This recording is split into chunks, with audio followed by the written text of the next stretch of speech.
오늘은 유다서 강해 1강을 시작하겠습니다.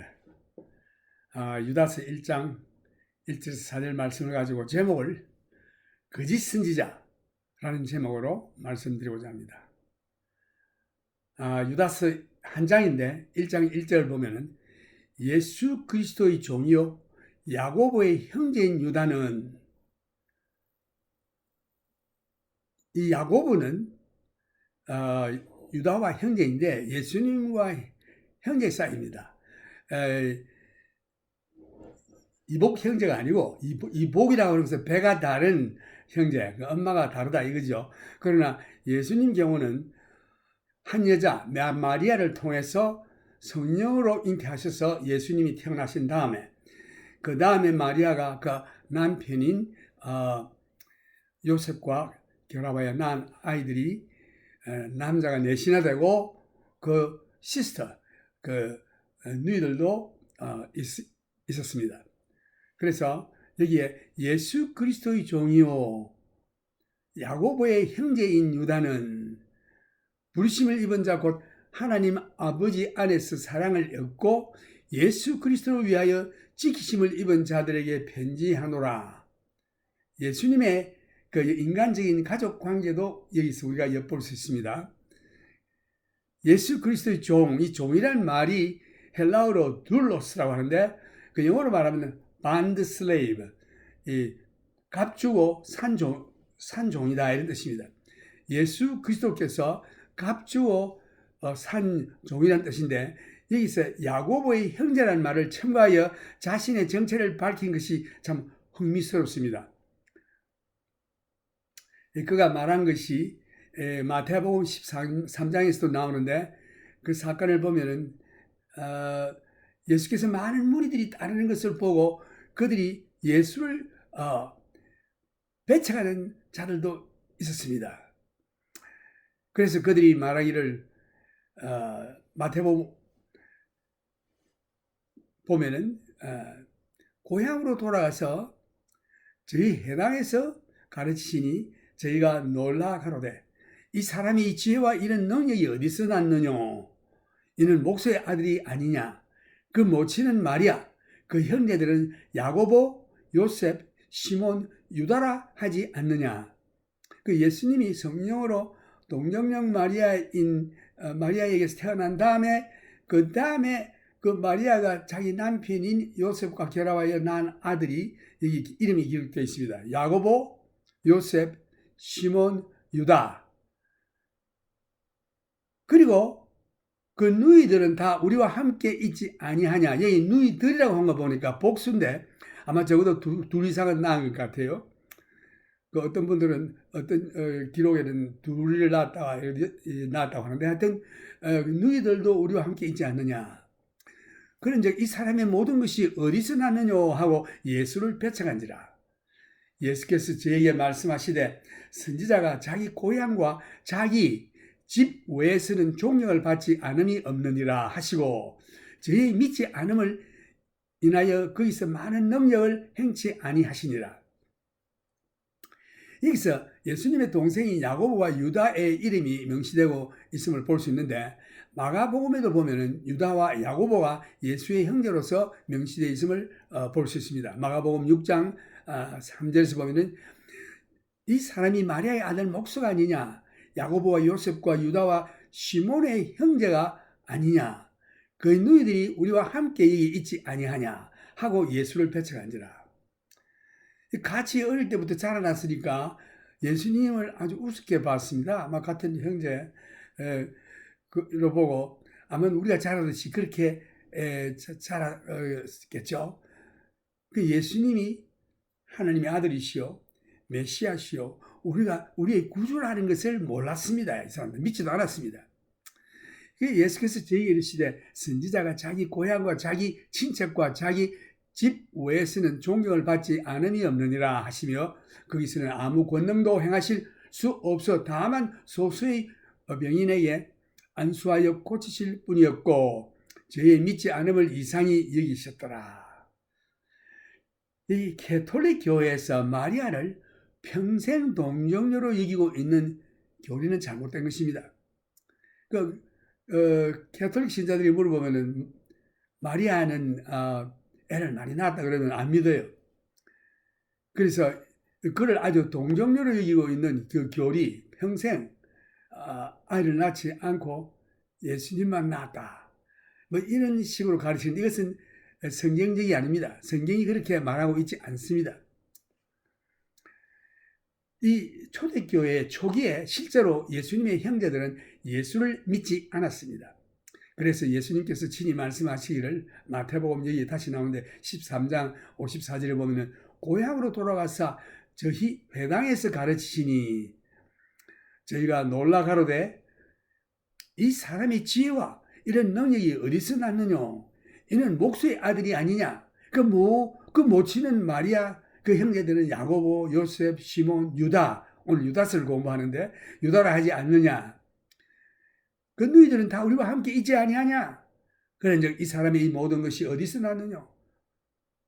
하고 예수를 배척한지라. 저희가 알기로는 예수님께서 뭐 가말리엘 교법사 뭐 예루살렘에 있는 학교 가신 것도 아니고 혼자 그저 너 아버지 일을 그 목수니까 아버지 일을 도우면서 자랐습니다. 그 형제들도 같이 자랐습니다. 이런 분이 갑자기 가지고 말씀이 너무나도 귀하고 놀라운 말씀을 하니까 그 동네 사람들이 야 이런 가르침이 어디서 났느냐? 우리가 저희 부모도 알고 뭐 형제 자매를 다 아는데 그들이 우리와 함께 있지 않느냐 하면서 예수를 배척했습니다. 그래서 예수께서 저희에게 말씀하시기를 선지자가 자기 고향과 자기 집 외에서는 존경받지 않음이 없느니라 하시고 저희 믿지 않음을 인하여 거기서 많은 능력을 행치 아니하시니라.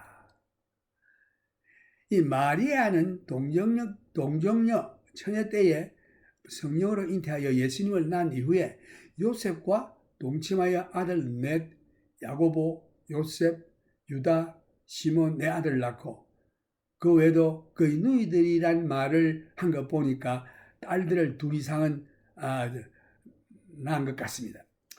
예수님께서 가버나움에서 목양을 시작하셨을 때에 무리들이 예수님의 말씀을 듣고 병고침을 받기 위해서 밀려오는 바람에 예수님께서 그의 하루에 24시간 무리들에게 옹야함을 받아 쉴 시간이 없었습니다. 이때에 마리아와 그의 형제들이 예수를 구하려고 찾아온 것입니다.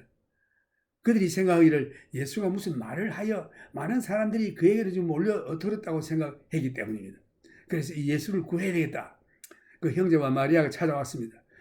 마리아와 예수의 형제들이 예수를 우리로부터 그 무리로부터 구하려고 내려온 것인데 초기에는 그들이 예수님을 하나님의 아들로 메시아로 구세주로 믿지 않았습니다. 그러나 예수님께서 십자가에 못 박혀 돌아가시고 부활하신 후에 비로소 예수님의 형제들이 예수를 믿게 된 것입니다. 예수의 형제 야고보는 교회 그때 초대교회 지도층 중에 하나였습니다. 그 요한의 형제인 또 야고보라는 같은 이름을 가진 자가 있는데 야고보, 요한 형제죠. 그러나 이 예수님의 형제는 야고보는 같은 이름이지만은 요한의 형제가 아닙니다. 그래서 이 요한의 형제인 야고보는 초대교회 역사를 보면 아주 초기에 그의 순교로 말미암아 교회에서 떠나게 되었는데 그 전에 제자로 주님을 모시고 다닐 때에 그 어머니와 함께 요한과 야고보가 찾아와가지고 예수님 부탁 말씀이 있습니다. 그 어머니가 하는 말이 우리 예수님께서 권자에 왕위에 오르실 때에 오른쪽에는 한 아들 또 왼쪽에 내 아들 좌이중 의중으로 앉혀달라 이렇게 부탁을 했죠. 그 예수님께서 너희가 구하는 것을 너희가 알지 못하는도다. 내가 받을 이 세례를 받을 수 있느냐? 이 뭔가 하면은 십자가의 죽음입니다. 그럴 때 이 형제들이 서서 할 수 있습니다 이랬습니다. 그럴 때 예수님의 말씀이 글쎄 너희는 그건 할 수 있을지는 모르나 이 내 오른쪽 왼쪽에 앉는 자리는 아버지 하나님께서 정하신 것이다 이렇게 말했죠. 그래서 저희들이 할 수 있습니다. 십자가를 지을 수 있습니다 하는 그 말이 좀 그대로 저희들이 예언한 말이 응해가지고 아주 초기에 이 야고보, 요한의 형제 야고보가 목배임을 당해 순교를 당했던 것입니다. 그때 그 헤롯이 마수의 손을 내밀어 교회를 핍박하기 시작했던 것인데 요한의 형제인 야고보를 잡아 목을 베어 죽인 것입니다. 교회의 첫 순교자는 스데반으로서 복음을 전하다가 유대인들에 의해서 돌에 맞아 순교하였으나 요한의 형제인 야고보는 헤롯 왕에 의해서 목베임을 당하여 순교했던 것입니다. 이것을 본 유대인들이 기뻐하는 것을 보고 헤롯이 베드로도 감옥에 가두어 그 다음날 처형하려고 계획했던 것입니다. 그런데 그날 밤에 베드로가 감옥에서 깊이 잠을 자고 있을 때에 천사가 와서 베드로를 깨웠습니다. 깨워서 감옥 밖으로 인도했던 것입니다. 그래서 여러분들이 잘 아시는 대로 요한의 형제인 야고보는 초대교회 역사에서 아주 초기에 목배임을 당하여 순교했던 것입니다. 이 예수님의 형제인 야고보는 초대교회의 지도자 중에 하나였는데 초대교회 때에 사도행전 15장에 보면은 이방인들이 예수를 믿지 않고 있었는데 이 예수님의 제자들 또 믿는 자들이 가서 그들에게 복음을 전하고 특히 그 바울이 복음을 전하고 예수를 믿기만 하면 구원 얻는다는 이런 복음을 전할 때에 저들이 우상을 섬기고 그저 육신의 정욕을 쫓아가 엄탕한 생활을 하고 있을 때 저들이 회개하고 예수를 믿었습니다. 그런데 문제점이 이 예수 믿는 이방인들과 유대 율법과의 갈등이 생기기 시작했던 것입니다. 초대교회에 예수 믿는 대부분의 사람들은 유대인들이었습니다. 이들이 이방인 크리스찬들에게 율법도 지킬 것을 강요했던 것입니다. 너희들 할례도 받아야 된다. 그래야 구원을 얻는다. 예수만 믿는다고 구원하는 게 아니라 할례도 받아야 된다. 라고 주장했던 것입니다. 이래서 여기에 바울이 전한 그 주님의 제자들이 전한 이 순수한 믿음으로 구원 얻는 이 일에 대해서 유대인 크리스찬들이 반발을 했던 것입니다. 여기 할례도 행해야지 예수만 믿는다고 구원을 믿는다고 구원 얻는 건 아니야. 이럴 때에 이방인 크리스찬들과 유대 크리스찬들 간에 큰 갈등이 생겼던 것입니다. 이럴 때 이방인 크리스찬들의 지도자가 예루살렘에 와서 그 이제 주로 본부가 예루살렘이었으니까 주님의 제자들이 그때 그 당시 거기 있었고 그때에 야고보도 있었어요. 예수님의 형제인 야고보. 그래서 유대인 크리스찬과 이방인 크리스찬 간에 율법에 대한 갈등이 생기기 시작했던 것입니다. 이때 야고보가 이 갈등을 해소하는 지침을 내어놓았습니다. 이 성령의 감동으로. 그래서 이 문제가 해결이 됐죠. 그 사도행전 15장에 그런 말씀이 나오는데 사도행전 22절에 보면은 이에 사도와 장로와 온 교회가 그 중에서 사람을 택하여 바울과 바나바와 함께 안디옥으로 보내기를 가결하니 그때 당시 이방 가운데 큰 교회가 그 안디옥 교회였습니다. 그래서 거기에 이 사도들이 결정한 내용을 보냈습니다. 그래서 여기에 이르되 장로된 형제들은 안디옥과 수리아와 길리기아에 있는 이방인 형제들에게 문안하노라 이렇게 해서 편지를 썼어요. 그 이제 야고보가 들은즉 우리 가운데서 어떤 사람들이 우리의 시킨 것도 없이 나가서 말로 너희를 괴롭게 하고 마음을 혹하게 한다 하기로 사람을 택하여 우리 주 예수 그리스도의 이름을 위하여 생명을 아끼지 아니하는 자인 우리의 사랑하는 바나바와 바울과 함께 너에게 보내기를 일치 가결하였노라. 그래서 예루살렘에 있는 사도들 그 본부에서 주로 지도적인 입장에 있는 자가 야고보였습니다. 예수님의 형제 야고보. 그래서 그들이 결정할 때에 이 야고보가 이런 안을 제안했어요. 그리하여 유다와 실라를 보내니 바나바와 바울뿐만 아니라 그 후에 또 유다와 실라도 보냈습니다. 저희도 이 일을 말로 전하리라. 그 성령과 우리는 이 요긴한 것들 외에 아무 짐도 너에게 지우지 아니하는 것이 강한 줄 알았노니. 여기에서 그 베드로가 그랬죠. 우리 조상과 우리들이 율법을 받아서 그걸 지키지도 못하는 그 많은 율법들을 아무것도 모르는 이 죄 가운데 살던 이방인이 예수 믿고 구원을 얻었는데 이 자들에게 그 율법을 집어씌우면 우리도 못 지키는 율법을 그들이 어떻게 지키겠느냐? 이럴 때에 야고보가 여기에 지침서를 내어놓습니다.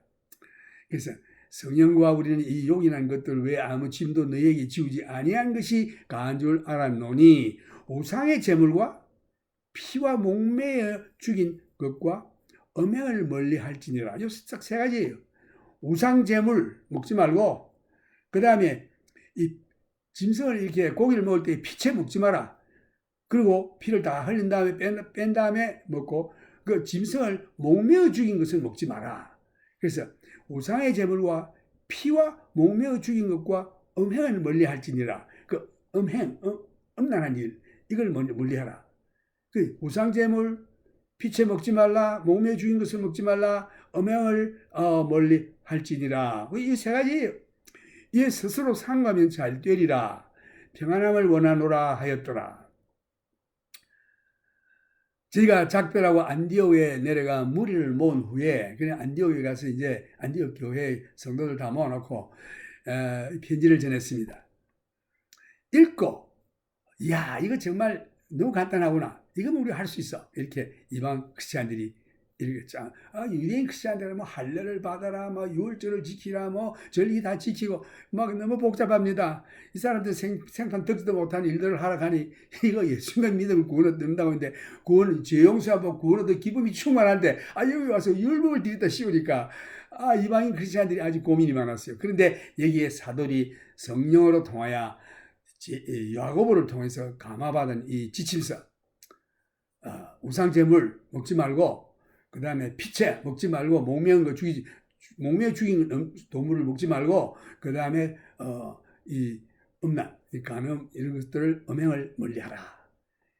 그럴 때 이 말을 듣고 이 편지를 전하니 저희들이 읽고 그 위로한 말을 기뻐하더라. 이야, 할렐루야. 야고보가 예루살렘의 대표 지도자로서 그 지침을 안디옥에 있는 이방 교회 성도들에게 규칙을 정하여 주어서 그리스도를 믿는 믿음으로 구원했게 됨을 강조하고 그들에게 믿음을 복두어 주면서 모세의 율법에서 자유케 하여 주었던 것입니다. 이런 놀라운 사실을 사도행전에 기록하고 있는데 그 일을 주동한 자가 바로 예수님의 형제 야고보였습니다. 그래서 유다는 자기가 어떠한 자인가를 분명히 명시한 것으로 보면서 흥미스럽습니다. 첫째는 예수께서 값주고 산 종이다. 그러니까 이 유다가 자기를 소개할 때에 예수께서 자기 피로 값주고 산 종이다. doulos, 헬라말로, 영어로는 bond slave, 돈으로 산 종은 자유가 없어요. 그 주인의 절대 복종하며 주인 말씀대로 순종해야 하는 것입니다. 그 자기가 예수 피로 값주고 사심을 받은 예수님의 종이다. doulos, bond slave, 이렇게 소개했습니다. 그럼 둘째는 야고보의 형제다. 그 야고보는 누굽니까? 예수님 태어난 다음에 태어난 형제지요. 야고보. 그 야고보, 요셉, 시몬, 유다. 내가 야고보 형제다. 아마 교회 지도자였을 것입니다. 야고보가 그때. 그 셋째는 하나님의 특별한 목적을 위해서 구별함을 받은 자이다. 하나님께서 나를 이렇게 구별하여 하나님의 뜻을 이루기 위해서 세움을 받은 자이다. 이렇게 자기를 소개했던 것입니다. 이게 구별했다는 말이 그 영어 킹제임스 성경에는 sanctified라는 말로 되어 있어요. 이 sanctified라는 것은 한국말로는 그 거룩하게 구별했다 이런 뜻으로 번역하지만서도 그것은 하나님의 일을 위해서 특별히 구별해 놓았다 이런 뜻입니다. 구약시대에 하나님을 경배하기 위해서 성막을 지을 때에 예배에 사용되는 그 기구, 그 컵이라든가 책상이라든가 뭐 접시라든가 뭐 모든 이것이 하나님을 경배하기 위해서 쓰는 그 기구이기 때문에 이것을 하나님을 예배하기 위해서 쓰임을 받는 이 기구들을 구별했던 것입니다. 그 기름을 발라 구름을 하는 것에 의식이 있어요. 그러므로 이러한 거룩한 성별한 기구들을 아무데나 사용해서는 아니 됩니다. 예를 들어 당신이 지금 목이 마른데 물 한 잔을 마셔야 되겠는데 그 하나님 예배를 위해서 구별된 그 거룩한 구별했다는 뜻이죠. 그 컵을 들고 이렇게 마시면 안 됩니다. 그것은 하나님께 경배하는 데만 사용하는 것입니다. 그래서 이러한 물건들을 하나님께 예배하기 위해서 구별된 거룩한 물건이다라고 말하는 것입니다. sanctified. 그래서 우리가 우리의 생활을 완전히 하나님께 구별하여 바쳤다라는 말은 하나님의 일을 위해서 사용하기 위해서 구별하였다라는 뜻입니다.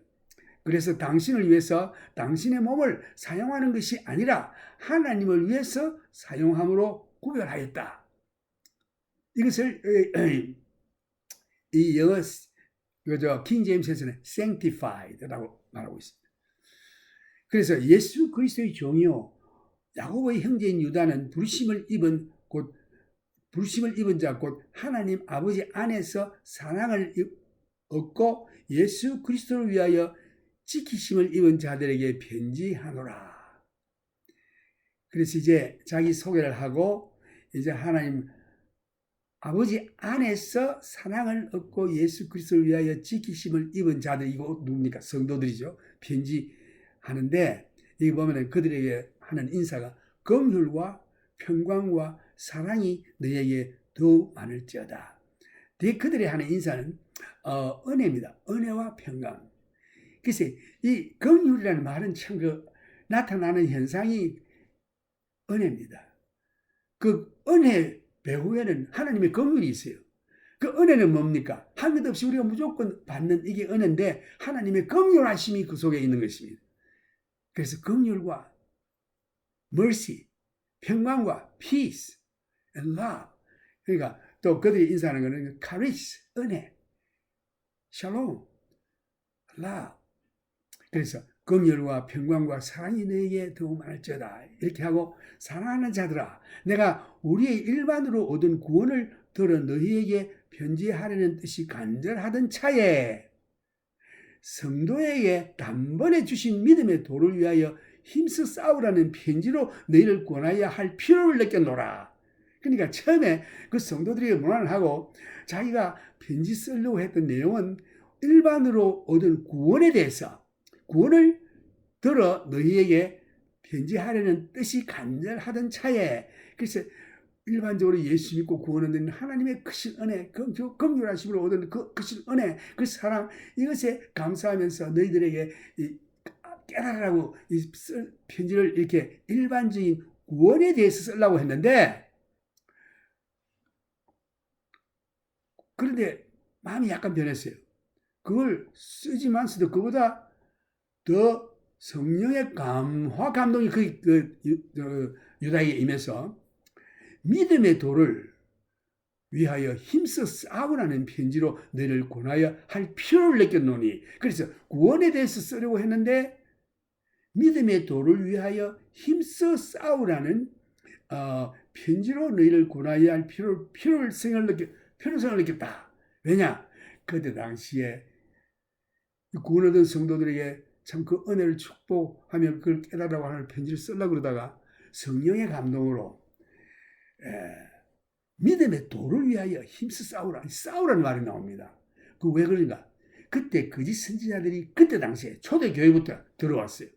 들어와서 이상한 교리로 저희들에게 믿음이 약한 성도들을 미혹하여 예수가 아니고 하나님도 아니고 그래서 내 열심을 하면 된다. 뭐 이런 식으로 그들을 권했기 때문에 혹시 그들이 믿음의 도에서 떠날까봐 단번에 주신 믿음의 도를 위하여 힘써 싸우라. 그 진리를 사수하라. 이렇게 말해야 할 필요성을 느꼈다. 그렇게 했었습니다. 그래서 이게 이 유다서의 주제가 뭐하니 초대교회에 구원 얻은 성도들에게 이 거짓 선지자의 침투를 너희들이 믿음을 굳게 지켜 그것을 막고 그 다음에 진리의 말씀을 사수하라. 하나님 말씀을 생명을 내놓고 지켜라. 이런 뜻으로 말할 것이 필요하다. 필요성을 느껴서 유다가 이렇게 쓴다고 했습니다. 유다가 처음에 일반으로 얻은 구원에 대하여 편지하는 뜻이 간절했는데 편지를 쓰려고 하는데 성령께서 나에게 단번에 주신 믿음의 도에 대해서 쓰라는 말씀이 강하게 와서 믿음의 도를 위하여 힘써 싸우라는 편지를 써야 할 필요성을 느끼고 기록하는 것이다라고 말했습니다. 그래서 성령께서 너희에게 단번에 주신 믿음의 도와 진리를 굳게 잡고 힘써 싸우라는 말을 해야 할 필요성을 느껴 쓰는 것입니다. 왜냐하면 거짓 선지자들과 유혹하는 자들이 많이 교회에 침투하고 있기 때문에 라고 했습니다. 미혹하는 자 거짓 선지자의 출현이 바로 이 마지막 때의 징조라고 예수님께서도 친히 말씀해 주셨죠. 아니나 다를까 지금 이 마지막 때 사는 우리에게도 똑같은 현상이 일어나고 있습니다. 교회에 이러한 미혹하는 자, 거짓 선지자들이 침투해서 예수를 부인하고 하나님을 부인하고 있습니다. 여기에 믿음이 약한 자들이 그런데 끌려 들어가요. 그래서 유다서 1장 4절에 보면은 이는 가만히 들어온 사람 몇이 있습니다. 저희는 옛적부터 이 판결을 받기로 미리 기록된 자니 경건치 아니하여 우리 하나님의 은혜를 도리어 새벽거리로 바꾸고 홀로 하나이신 주제 곧 우리 주 그리스도 예수 그리스도를 부인하는 자니라. 이 거짓 선지자들이 들어와서 하나님의 은혜를 도리어 새벽거리로 바꾸고 이제 이방 사람들이 예수 믿기 전에는 맨날 그 성욕, 정욕을 위해서 살았습니다. 그 뭐 신전에 올라가면은 그 하는 일들이 전부 여자들로 모여가지고 막 이 성적인 뭐 일을 하는 이게 우상성이는 저들의 그 의식이에요. 그러다 예수 믿고 은혜를 받고 이제 참 주기로 왔는데 진리를 잘 모르니까 이것들이 살 돌아가지고 이 거짓 선지자, 이 미혹하는 이런 사람들이 들어와가지고 하는 얘기가 우리도 예수 믿는다, 우리도 하나님 믿는다고 하면서 이 하나님의 주신 은혜를 새벽거리로 하나님의 은혜는 우리가 무슨 죄를 지어도 다 용서해 주신다. 죄 많은 곳에 은혜가 많다. 그래 너희들이 마음대로 하고 싶은 대로 해라. 그 죄 지어도 하나님의 은혜는 뭐 다 용서해 주셔. 그러니까 이렇게 사람들을 미워해서 정말 그렇구나, 그런 말씀이 있구나. 죄 많은 곳에 은혜가 많다고 했으니 죄를 더 지음으로 하나님께 더 영광을 돌리겠네. 이런 식으로 가리키는 것입니다. 그래서 그 은혜를 도리어 새벽거리로 바꾸고 홀로 하나이신 주제 곧 우리 주 예수 그리스도를 부인하는 자니라. 뭐 신이 하나님 한 분이냐? 뭐 여기 보면 얼마나 신들이 많으냐? 이 신 잘 섬기면은 구원 얻는다. 하나님도 은혜의 하나님이시니까 죄 많은 곳에 은혜가 많다 해서 다 용서해 주신다. 마음대로 하고 싶은 대로 하라. 이런 식으로 하니까 이 세상 사람들에게는 그 좋거든요. 그 정욕이 분리가 일어나고 있을 때에 거기 가서 그런 짓을 하는 것이 이렇게 해야 믿음이 약한 자들 지옥으로 이끌고 가는 일을 하는 일이 있었는데 이것이 사탄의 역사인 것입니다. 그래서 거짓 선지자들의 교회 침투, 거짓 선지자로 통해서 이제 사탄이 역사합니다. 그때 이런 거짓 선지자들이 교회 안으로 침투하고 있었습니다. 지금도 같은 현상이 일어나고 있습니다. 오늘날 우리 세대에도 일어나고 있는데 교회에 이러한 자들이 들어와서 양떼들을 도적질을 하고 하나님과 주 예수 그리스도를 부인하여 사람들을 이단으로 인도하는 거짓 선지자들이 침투하고 있습니다. 나는 이 미국에서나 한국에서 대통령이 하나님의 진리에 대해서 선언할 때 감사하기보다 오히려 목사라고 하는 자들이 이런 말을 합니다. 그런 말을 헌법에 어긋난다. 컨스티튜션에 어긋난다. 헌법에 어긋난다는 말하고 오히려 대통령이 이런 말을 하는 사람들을 고소하는 것입니다. 이런 걸 볼 때에 경악하지 아니할 수 없습니다. 그 미국에서도 레건 대통령이 집권하고 있을 때에 레건 대통령이 성경의 날을 정하자고 제의했던 것입니다. The day of the Bible. 그럴 때에 반대자가 누군지 압니까? 소위 목사라고 하는 자들이 그것을 헌법에 어긋난다고 반대하여 레건 대통령을 고소했던 것입니다. 이게 이리가 양의 가족을 덮어쓰고 교회에 들어와서 할렐루야 하나님 예수님 하면서 이렇게 대통령이 백성들을 바른 길로 하나님 인도함을 받도록 하기 위해서 하는 이 날을 정하는 이것도 반대하는 것을 보니까 성경에 보면 이러한 자들은 하나님께서 이미 ordain to hell 지옥 갈 자들로 작정한 자들이라고 되어 있습니다. 그래서 이 나라의 지도자가 백성들에게 이와 같이 하나님의 뜻으로 나가도록 권장하는 일을 할 때에 기뻐하기는커녕 오히려 고소를 하고 있으니 이 자들은 지옥 가기로 작정한 자들이다. 오늘날도 이러한 거짓 선지자 목사들이 교회에 침투하고 있습니다. 그래서 성도들이여, 믿음을 굳게 하시고, 그래서 유다가 구원에 대해서 얘기하려고 그러다가 구원받은 성도들에게 단번에 받은 믿음의 도와 진리를 사수하라, 싸우라고 했습니다. 그래서 여기 교회가 시작하는 초대 교회 때부터 이러한 저주적인 거짓 선지자, 가짜 목사들이 교회를 침투하고 있었습니다. 오늘도 이렇게 거룩한 하나님하고 성경 읽고 다 찬송 부르고 시편 낭독하고 하면서 하는 짓 보면은 전부 사탄의 역사예요. 한국 정부의 어떤 높은 지위에 있는 사람이 교회 나오니까 아이고 오늘 내가 당신에게 안수를 받아야겠습니다. 이따위 목사는 사탄의 종이에요. 한국 교회도 보면은 오늘날도 다를 바 없습니다. 한국 교회 주사파 하나님과 예수 그리스도를 인정하지 않는 미혹자들이 이 교회까지 침투하고 있으며 믿음에 굳게 서서 진리를 위하여 싸우라는 명령입니다. 유다의 명령이에요. 그래서 이 자들은 세력과 탐심과 권력의 탐심 이런 것들로 꽉 차 있는 자들이지 예수의 이름을 표방하고 나와서 그런 짓을 하는 사탄의 종인 것입니다. 사탄이 교회를 비판하면 교회가 더 강해집니다. 북한이 남침했을 때에 교인들을 비판하고 예수 믿는 자를 죽이고 교회를 불사르고 할 때는 교회가 더 강해졌습니다. 그러나 사탄이 비판해 보니까 교회가 더 강해지거든요. 그러니까 사탄이 교회 내에 침투하기로 작전을 바꿨습니다. 교회에 연합하여 양의 옷을 입고 이 이리떼가 교회에 들어와서 하나님의 말씀을 전한다고 흉내를 냅니다. 그리스도의 종인 것처럼 흉내를 냅니다. 사실은 하나님을 믿지도 않고 예수 그리스도를 믿지도 않는 것입니다. 믿음이 약한 자들을 꿰이는 것입니다. 그래서 그들도 혼미케 하여 믿음에서 떠나 지옥으로 이끌고 가려고 하는 이 사탄의 괴계를 여러분들이 분명히 아시고 교회에서 축출하고 쫓아내고 그런 목사들을 쫓아내야 하는 것입니다. 내고 여러분이 받은 구원의 믿음, 단번에 받은 믿음 굳게 지키고 진리를 사수해야 하는 것입니다. 목숨을 걸고 진리를 지켜야 하는 것입니다.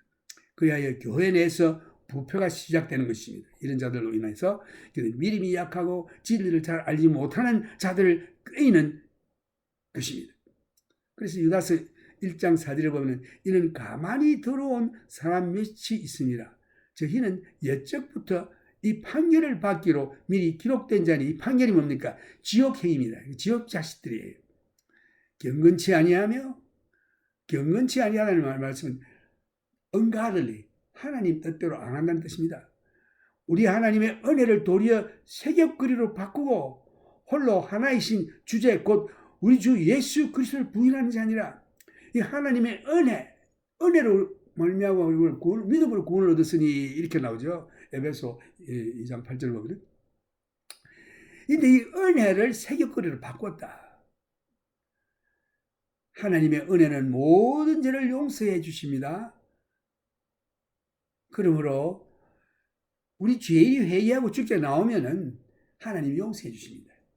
그러나 이 용서함을 받은 자들이 그 은혜를 저버리고 다시금 죄를 짓고 죄에 빠지는 것은 개가 토한 것을 다시 먹는 거예요. 이런 자들에게는 구원의 역사가 없습니다. 구원의 축복이 회개할 기회가 없어요. 그래서 하나님의 은혜는 모든 죄를 용서해 주시니 마음껏 네 마음대로 하고 싶은 거 다 해라. 그리고 회개하면 하나님의 은혜가 죄 많은 곳에 은혜가 더 풍성하니 죄 지어도 하나님의 은혜가 다 덮어주신다라고 쏘입니다. 그래서 하나님의 은혜를 세격거리로 바꾸는 것입니다. 그리고 예수 그리스도를 부인하는 것입니다. 하나님만 한 길이냐, 예수만 한 길이냐, 다른 종교 그거 열심히만 하면 천당 간다 이렇게 거짓말하게. 그래서 예수를 부인하고 하나님의 은혜를 부인하는 것이 참 그 하나님을 부인하는 것입니다. 베드로전서 2장 16절에도 보면 베드로가 말하기를 자유하라. 그 자유로 악을 가리우는데 쓰지 말고 오직 하나님의 종과 같이 하라. 자유하나. 우리가 죄인들이었는데 죄에서 자유함을 받았습니다. 예수 믿고. 그 자유함을 받았는데 이 자유를 이 악을 가리우는 데 쓰지 말라. 그러니까 이 죄를 지어도 죄 많은 곳에 은혜가 넘친다 이 말을 듣고서는 죄를 더 지으면 하나님의 은혜가 더 넘친다. 그래서 그 자유로 악을 가리우는데 쓰지 말고 오직 하나님의 종과 같이 하라. 하나님의 종이 뭡니까? 오직 하나님을 섬기는 자유뿐입니다. 악을 행하는 자유 없어요. 그건 지옥행위예요. 오직 하나님의 종과 같이 하라. 그래서 베드로가 그런 말을 했죠.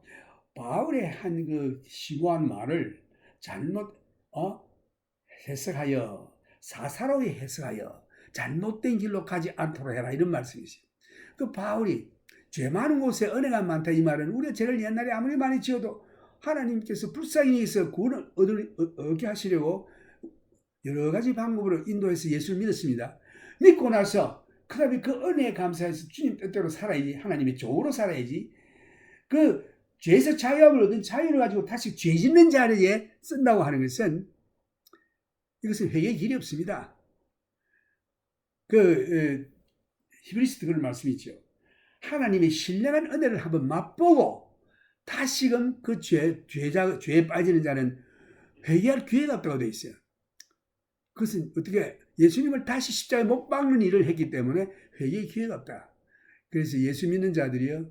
예수 믿고 죄 용서함을 받았습니까? 할렐루야. 이제 사는 것은 우리가 죄의 속박에서 자유함을 얻었습니다. 죄를 지을 수도 있고 안 지을 수도 있는데 옛날에는 죄밖에 지을 수 없어요. 자유가 없었습니다. 죄의 종이 되어 있기 때문에. 죄의 종에서 자유함을 얻었으면 이제 이 자유를 하나님의 종으로 사용함을 받아야 될 줄로 압니다. 그래서 오늘 여기에 유다가 주장하는 말은 구원하는 성도들에게 구원에 대해서 말을 하려고 했지만 여기에 거짓 선지자가 교묘히 들어와서 이 하나님의 은혜를 새벽거리로 바꾸는 이와 같은 이단의 진리가 아니고 이단의 교리를 퍼뜨려서 사람들을 지옥으로 끌어가려고 하는데 이거 너희들 믿음에 굳게 쓰고 진리와 더불어 목숨을 걸고 싸우라 이런 말씀을 했습니다.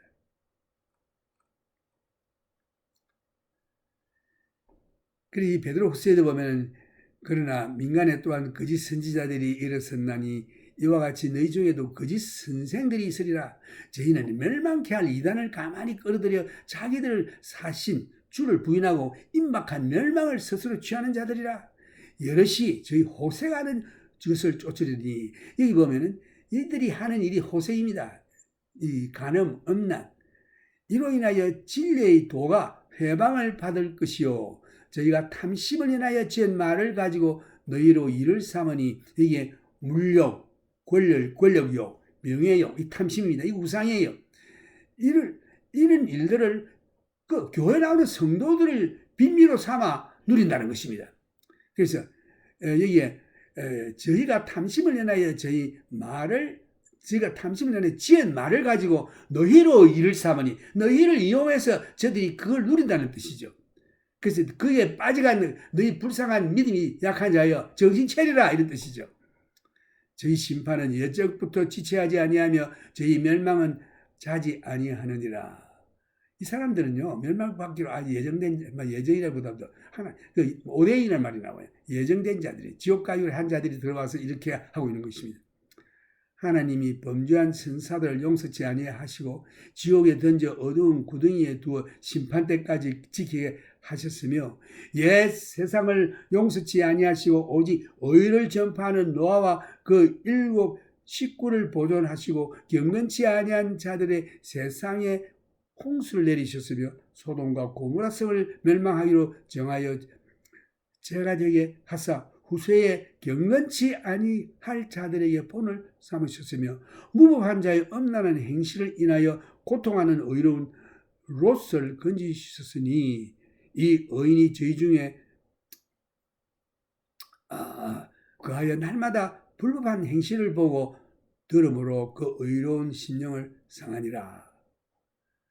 주께서 경건한 자는 시험에서 건지시고 불의한 자는 형벌 아래 두어 심판날까지 지키시며 육체를 따라 더러운 정욕 가운데서 행하며 주관하는 일을 멸시하는 자들에게 특별히 형벌하실 줄을 아시느니라. 너희는 이들은 담대하고 고집하여 떨지 않고 영광 있는 자를 해방하거니와 더 큰 힘과 능력을 가진 천사들이라도 주 앞에서 저희를 거스려 회방하는 송사를 하지 아니하느니라. 그러나 이 사람들은 본래 잡혀 죽기 위하여 난 이성 없는 짐승 같아서 그 알지 못한 것을 회방하고 저희 멸망 가운데서 멸망을 당하며 불의의 값으로 불의를 당하며 낮의 연락을 기쁘게 여기는 자들이니 점과 흠이라. 너희와 함께 연회를 할 때에 저희 간사한 가운데 연락하며 음심이 가득한 눈을 가지고 범죄하기를 쉬지 아니하고 굳세지 못한 영혼들을 유혹하며 탐욕에 연단한 마음을 가진 자들이니 저주의 자식이라. 이 사람들이 주로 낮에 파티예요. 일할 시간에. 그래가지고 음탕한 눈을 가지고 간음을 하고 세격거리로 바꾸는, 믿는다고 하는 자들이 이러한 일을 하고 있습니다. 자기 불법을 인하여 책망을 받되 말 못하는 나귀가 사람의 소리로 말하여 그 선지자의 미친 것을 금지하였느니라. 이 사람들은 물 없는 셈이요, 이 사탄은 물 없는 메마른 곳을 다닙니다. 이 사람들은 물 없는 셈이요 광풍에 밀려가는 안개니 저희를 위하여 캄캄한 어둠이 예비되어 있나니 저희가 허탄한 자랑의 말을 토하여 미혹한 데 행하는 사람들에게서 겨우 피한 자들을 엄란으로서 육체의 정욕 중에서 유혹하여 저희에게 자유를 준다 하여도 자기는 멸망의 종들이니 누구든지 진자는 이긴 자의 종이 됨이니라.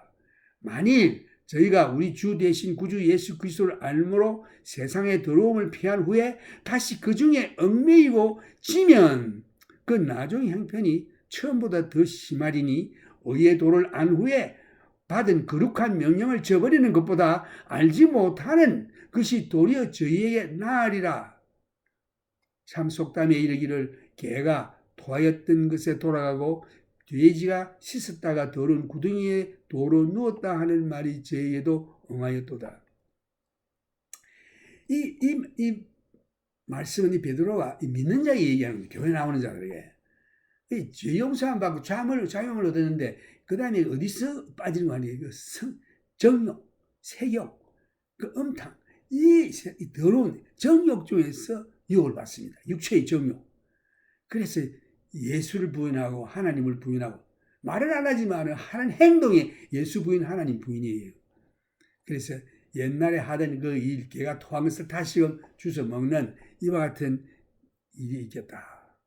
여러분 예수 믿는다고 교회 나가는 거 이거 그저 교회만 나가면 천국 가려고 생각하면 안 됩니다. 하나님 말씀대로 하나님의 종으로 살아야 돼요. 자기의 그 죄에서 속방함을 죄에서 참 구속함을 얻어서 자유를 얻었는데 이 자유를 죄 짓는 일에 다시 쓰면 지옥 갑니다. 그래야만 안 돼요. 하나님의 종으로 살아야 하는 것입니다. 그 탐심, 탐욕, 그 음욕 이런 것들이 다 이 거짓 선지자들이 유혹하는 것입니다. 누가 하느냐? 사탄이 어서 쓰이고 한 거예요. 그런 마음이 들어옵니까? 예수 그리스도 이름으로 명하노니 물러갈지어다 하고 쫓아야 하는 것입니다. 베드로는 경고하기를 바울의 말을 나쁜 방향으로 해석을 잘못해가지고 하나님의 은혜를 세욕거리로 바꾸는 자들이 있다. 그들은 멸망을 하게 될 것이다. 그 로마서 5장 20절을 보면 불법이 가입한 것은 범죄를 더하게 하려 함이로라. 그러나 죄가 더한 곳에 은혜가 넘쳤나니. 이것은 회개치 않으려고 죄 짓는 자들에게 하나님은 은혜로 구원해 주시기 위해서 하신 말씀이고 구원을 자유함을 얻은 자는 다시 그게 빠지면 안 된다 이런 뜻입니다. 그런데 이 거짓 선지자들은 들어와서 하나님 은혜는 죄 많은 곳에 하나님 은혜가 더 풍성하다 했으니까 죄 많이 지어라. 하나님 다 용서해 주신다. 이렇게 꼬여가지고 금방 믿음으로 구원을 얻은 자들을 갖다가 다시 죄에 빠지게 하는데 구원의 일이 없습니다. 그래서 이게 싸우라. 단번에 받은 믿음의 도를 지키라. 굳게 지키라. 진리를 위해 싸우라. 믿음을 굳게 잡고 진리를 사수하여 거짓 선지자를 밝혀내고 교회에서 축출하고 우리는 하나님의 종으로 믿음으로 살아야 하는 것입니다. Now I will speak this message in English to those who speak in English. Now Jude lecture 1. The theme is a false prophet. Just like Jesus said, the signs in the end time is there are many false prophets. He was warning to us. And Jude chapter 1 verse 1 beginning like this. A servant of Jesus Christ and brother of James. The word servant in Greek is doulos. In English, bond slave of Jesus Christ. But also adding this identification as a brother of James, which leads to a very interesting speculation, which is in all probability correct. In Matthew's Gospel, chapter 13, when Jesus was attracting great multitudes, there were those who were offended because of him. They said, "Hey, we know who this person is. This is the son of Joseph, the carpenter. Aren't his brothers still around here? James, Simon, Jude." So he is named as the brother of James, but also would make him a stepbrother to Jesus. In Mark's Gospel, also James and Jude are named as brothers of Jesus. It is a fallacy and invention of the Catholic Church that Mary remained a perpetual virgin. That's just one of the added benefits that they tacked onto Mary, the perpetual virginity of Mary. It's not scriptural. It's not scriptural. In fact, we are told that Jesus' brothers really didn't believe in him. And that's why he said, "A prophet is not without honor except in his own country among those in his own household." Matthew 13:57. Once, when Jesus was ministering at Capernaum and the crowds were pressing and he really wasn't able to rest, almost 24 hours, they being compelled by the needs of the people. Excuse me. Mary and his brothers came down to rescue him. They thought he'd flipped. The pressure of so many people had gotten to him, so Mary and his brothers came to rescue him from the crowd. Once Jesus was raised from the dead, his brothers became believers. James became one of the leaders of the church.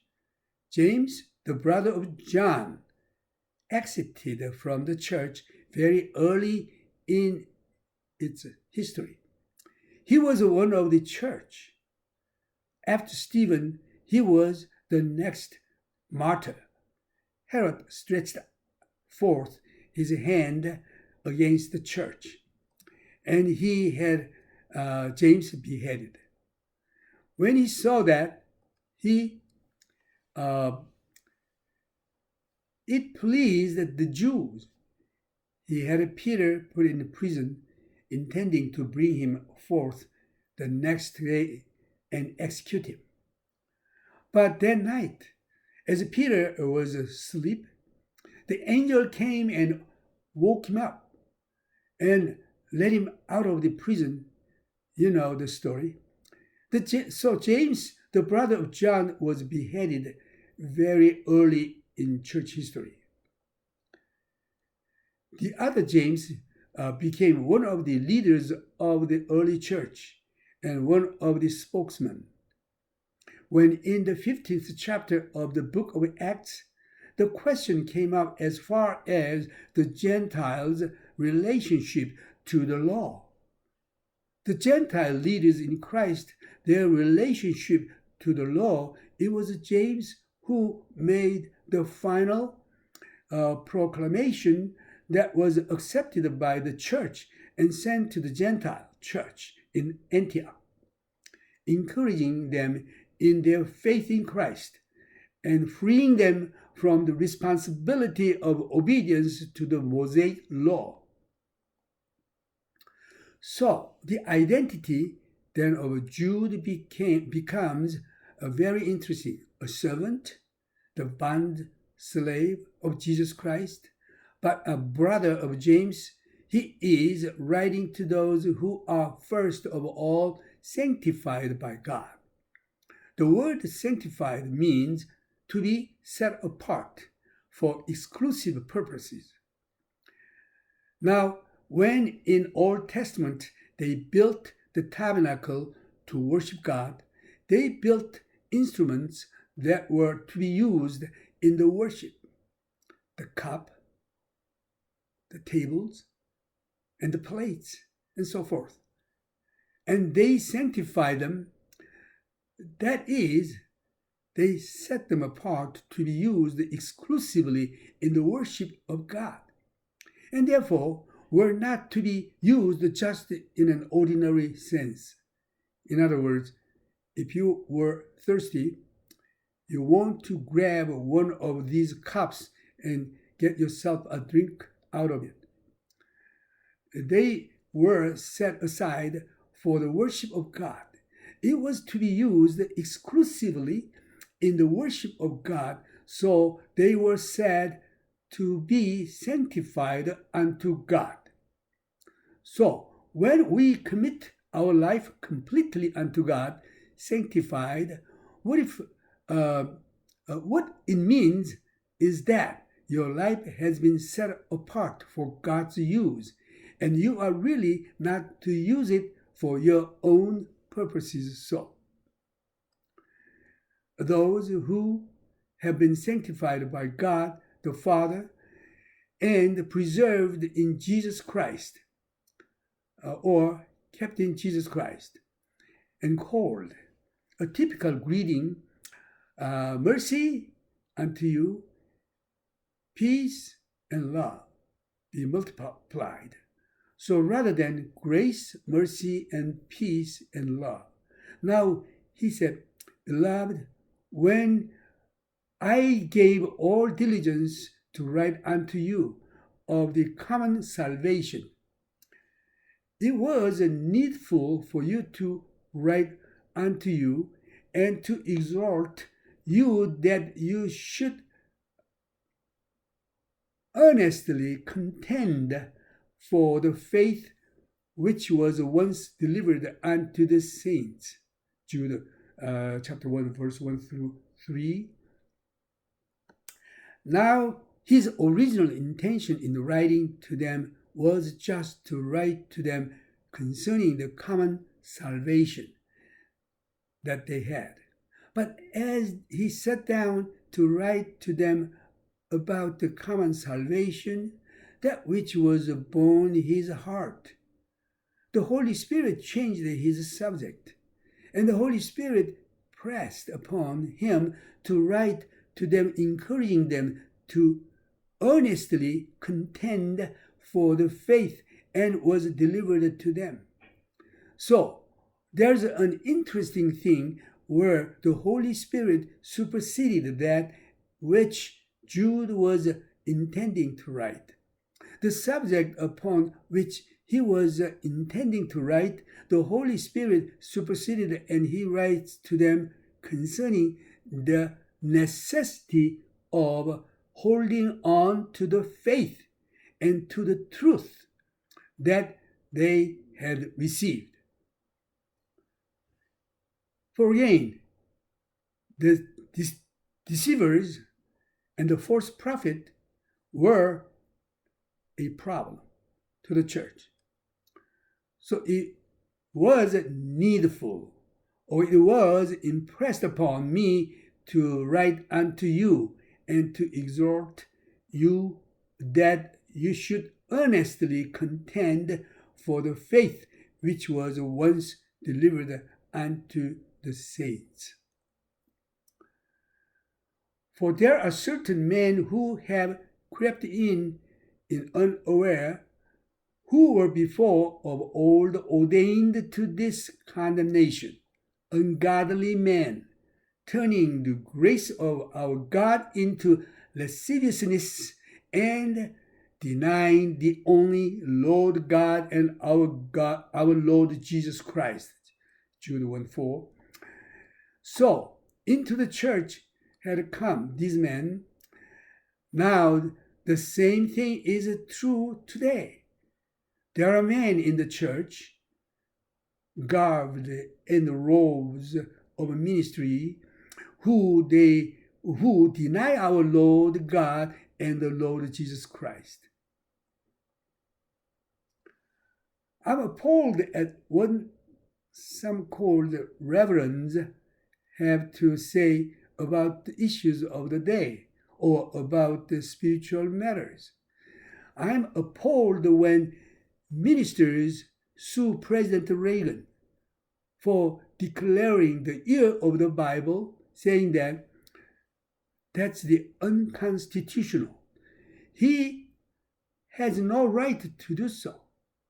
Ministers sued him rather than rejoicing that a president is pointing the people to the right direction for guidance for the nation. But they are the same kind that had crept into the early church. Hey, this has been the curse of the church from the beginning. Those who purport to speak for the Lord, or those who purport to be servants of Christ, planted really by Satan to undermine the faith of the simple people. You see, Satan found that he could not destroy the church by affront, so he decided to destroy it from within. And he joined the church. The danger to the church today really doesn't lie from communism or outside forces. The danger in the church lies from within. The corrupting leaven within the church. That's the real danger. That's the danger I fear. That corruption from within, not the outside attacks of the enemy, that only makes the church stronger. But the church is weakened by these forces within. You think I'm bad? Wait until he find out what he has to say about them. They were ordained, he said, to this condemnation before ordained. Before of all ordained to this condemnation. They are ungodly men who turned the grace of God into lasciviousness. Well, listen, God's grace will cover. It doesn't matter. God's grace, His undeserving favor is ours. And so we can do what you please. You know, we can live like we want. It doesn't matter. God will forgive us. God's grace will cover it. So they use it as a cloak to cover their own lascivious lives and life's standards and desires. Well, the grace of God will cover. Peter warned about those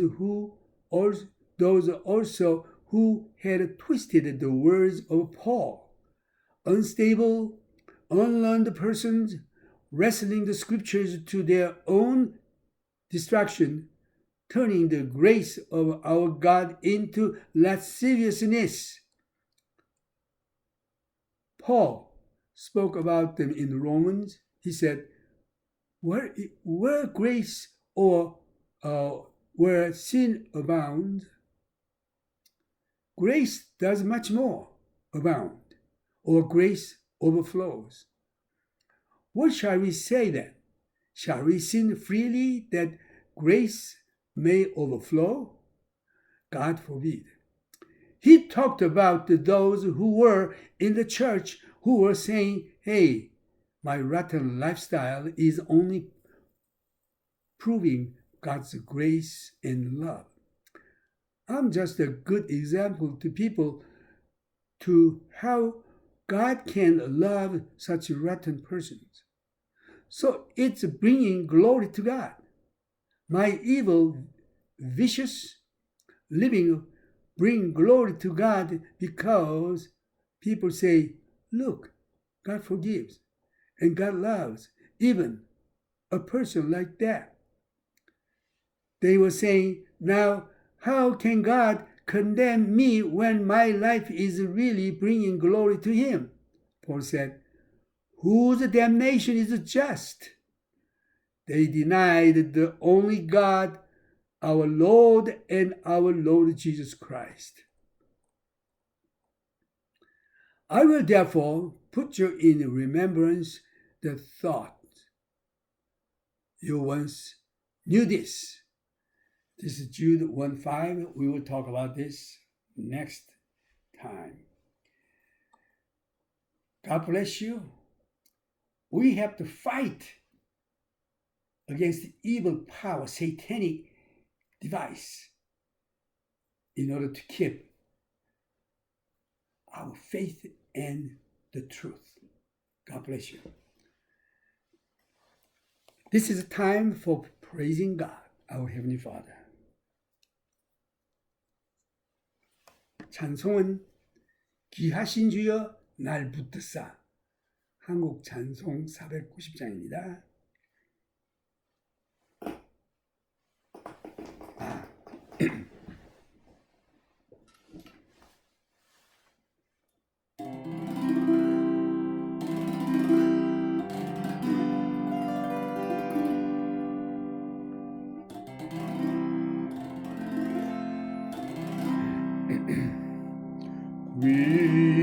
귀하신 주여 날 붙드사 주께로 날마다 더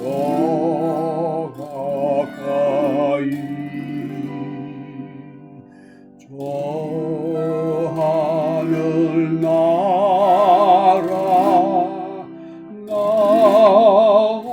올라가 우주의 품 안에 놀랑이요 영생의 꽃 받기 원합니다.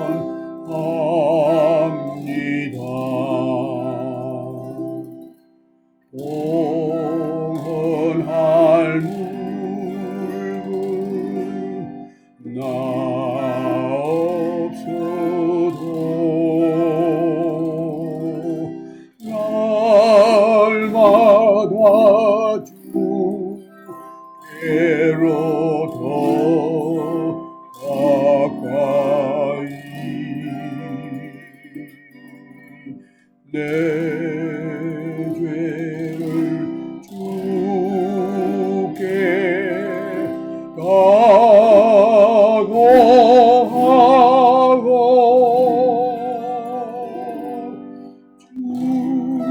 주님의 보혈로 날 씻으사 눈보다 더 비게 하옵소서.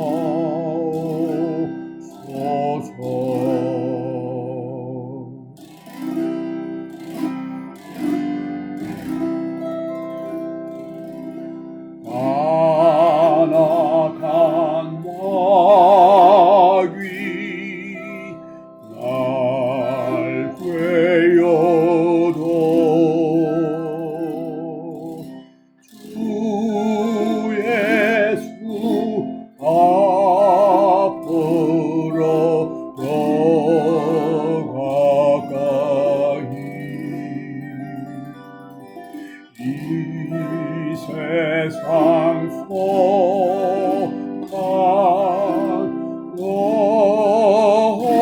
영심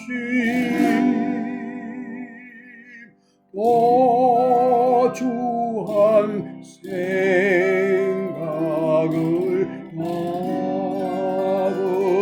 나버리니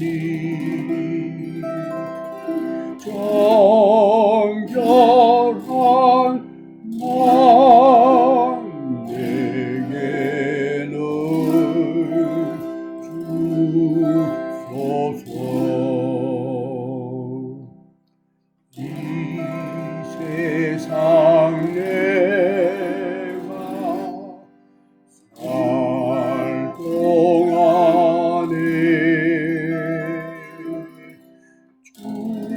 주께로 날마다 더 가까이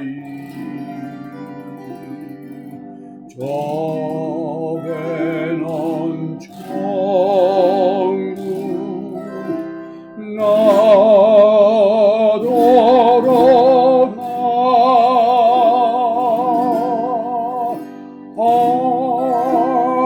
한없는 복락을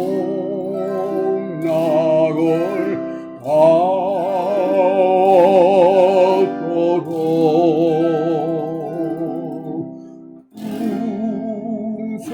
풍성한 은혜를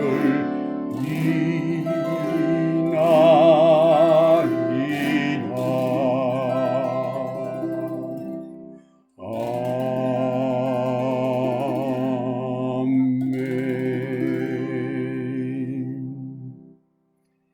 이제 여러분들의 믿음, 나의 믿음 굳게 지키고 우리 진리를 사수하여 우리 주님 만날 때까지 마귀와 더불어 싸우는 믿음의 청년의 용사가 되기를 예수님의 이름으로 축원합니다.